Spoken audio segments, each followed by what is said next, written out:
Gold, trusted gold buyers. మీరు తాకట్టు పెట్టిన బంగారాన్ని విడిపించి ఈ రోజు ఉన్న మార్కెట్ ధరకు కొనబడను. దాదాపు 20 years అయింది నేను అంటే స్క్రీన్ మీదకి లేకపోతే కెమెరా ముందుకు వచ్చి. సో కొంచెం ఎమోషనల్గా కూడా ఉన్నాను. అట్ ద సేమ్ టైం ఏంటంటే ఒక మాటలో చెప్పాలంటే మళ్ళీ నా ఇంటికి నేను తిరిగి వచ్చాను అన్నట్టు ఫీలింగ్ వస్తుంది. అంటే సినిమాలు ఇన్ని రోజుల నుంచి చేయకపోయినా కూడా సినిమా మీద ప్రేమ తగ్గిపోయింది అని కొంతమంది అనుకున్నా కానీ అంటే కొత్త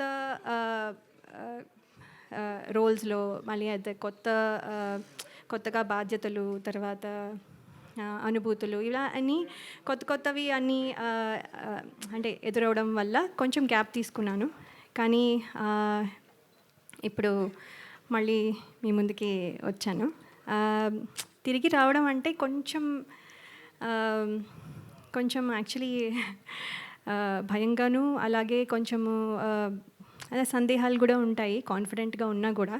ఎందుకంటే ఇప్పుడు మళ్ళీ అందరూ యాక్సెప్ట్ చేస్తారా లేదా, నన్ను మర్చిపోయారేమో, ఇలాంటి క్వశ్చన్స్ చాలా ఉండుంటాయి. కానీ నాకు ఏంటంటే ఈ కథ వినంగానే డైరెక్టర్ శ్రీరామ్ వేణు గారు, అలాగే దిల్ రాజు గారు, శిరీష్ గారు నా మీద ఉంచిన నమ్మకం, అలాగే టీం అందరూ నన్ను వెల్కమ్ చేసిన విధానం నాకు చాలా కాన్ఫిడెన్స్ని ఇచ్చాయి. సో అందుకని ఈ ప్రాజెక్ట్తో మళ్ళీ తిరిగి రావాలని నేను డిసైడ్ అయ్యాను. చిన్న ఇంటర్వ్యూ చూసి శ్రీరామ్ వేణు గారు నాకు యుఎస్లో ఉండగా ఫోన్ చేసి, ఎక్కడో ఉన్నాను, అందరూ ప్రాబబ్లీ గుర్తున్నానో లేదో కూడా, సో అయినా కూడా ఆయన గుర్తుపెట్టుకొని స్పెషల్గా ఫోన్ చేసి ఒక 2 రోజులు ఫోటోషూట్, అది కూడా రాత్రంతా మేల్కొని ఉండి, అక్కడ డే టైం ఇక్కడ నైట్ టైం కాబట్టి, సో అక్కడ 2 days కరెక్షన్స్ అన్నీ చెప్పి ఫోటోషూట్ అన్నీ చేసి నేను ఇవాళ ఇక్కడ నించుని ఈ సినిమాలో కనబడుతున్నానంటే అంతా క్రెడిట్ డైరెక్టర్ గారికే. సో ఆయనకి నా స్పెషల్ ధన్యవాదాలు.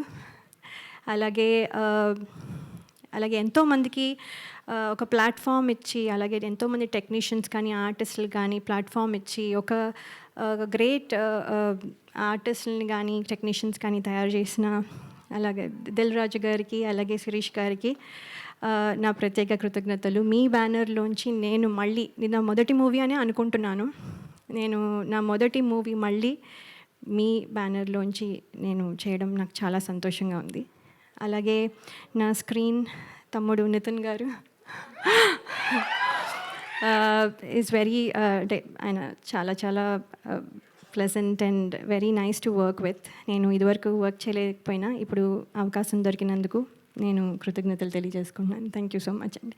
అలాగే టీం అందరికీ నా కృతజ్ఞతలు, ఫ్రెండ్స్, మా పేరెంట్స్, మై ఇన్లాస్, అండ్ స్పెషల్గా నేను చెప్పాలనుకుంటున్నది ఏంటంటే my husband and my kids. వాళ్ళు కనుక సపోర్ట్ చేయకపోతే ఇవాళ నేను ఈ స్టేజ్లో ఇక్కడ నించుని ఉండేదాన్ని కాదు. ఎంతో సపోర్ట్ 2 years నుంచి వాళ్ళు చాలా సాక్రిఫైస్ చేసి నేను ఇవాళ ఇక్కడ నించోడానికి వాళ్ళు ప్రాబబ్లీ చూస్తూ ఉండుంటారు. So special thanks to my husband and my kids అండి.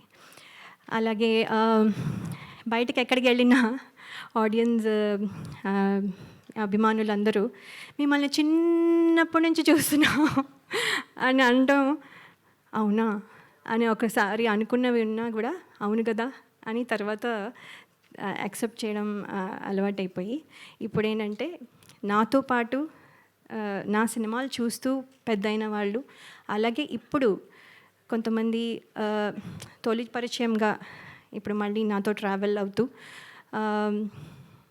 కొంతమంది ప్రేక్షకులు కొత్త జనరేషన్కి కూడా పరిచయం అవ్వాలని నేను కోరుకుంటున్నాను. అలాగే ప్రేక్షకులు ఇదివరకు నన్ను ఎంత ఆదరించి ఎంత బలంగా నిలబెట్టారో ఇప్పుడు కూడా మళ్ళీ అలాగే నిలబెడతారని ఆశిస్తున్నాను. ఇది కమ్బ్యాక్ అయినా కూడా యాక్చువల్లీ కమ్బ్యాక్ రీఎంట్రీ అనడం కంటే నా కొత్త జర్నీ, అంటే నా డ్రీమ్స్ ఏవైతే ఫుల్ఫిల్ అవ్వలేదో అవన్నీ ఫుల్ఫిల్ అవ్వడానికి, అలాగే అంటే మనము ఏమేమి వదిలేసామో అంటే ఏమేమి పాత్రలు చేయాలనుకున్నవి ఆ డ్రీమ్స్ కానీ లేకపోతే ఇంకో రకంగా ఇది ఒక కొత్త జర్నీ అంటే ప్రేక్షకుల మనసుల్లో నా స్థానం సంపాదించుకోవడం మళ్ళీ లేకపోతే అంటే అలా అందరూ అభినందించాలి అనే ఒక కొత్త జర్నీ స్టార్ట్ చేస్తున్నాను. సో ఇందులో మీ విషెస్ అన్నీ ఉంటాయని నేను నమ్ముతున్నాను. అలాగే ఈ ట్రైలర్ చూసారు, మీకు నచ్చింది అనుకుంటాను. అలాగే సినిమా కూడా చాలా బాగుంటుందని నమ్ముతున్నాను, మీకు నచ్చుతుంది అని నేను చాలా నమ్మకంగా చెప్తున్నాను. సో చాలా మాట్లాడాలని ఉన్నా, ఇక్కడితో మళ్ళీ నెక్స్ట్ టైం మాట్లాడతాను. సో కానీ ఒక్క విషయం చెప్పాలనుకుంటున్నాను, నేను మళ్ళీ తిరిగి వచ్చాను. Thank you so much. మీ బ్లెస్సింగ్స్ ఎప్పుడు ఉండాలని కోరుకుంటున్నాను. థ్యాంక్ యూ లయ గారు, so sweet of you. And మీరు ఏజ్ రివర్సింగ్లో అవుతున్నట్టున్నారు, అక్కడ 20 years బ్యాక్ ఆగిపోయారు. So good to see you here.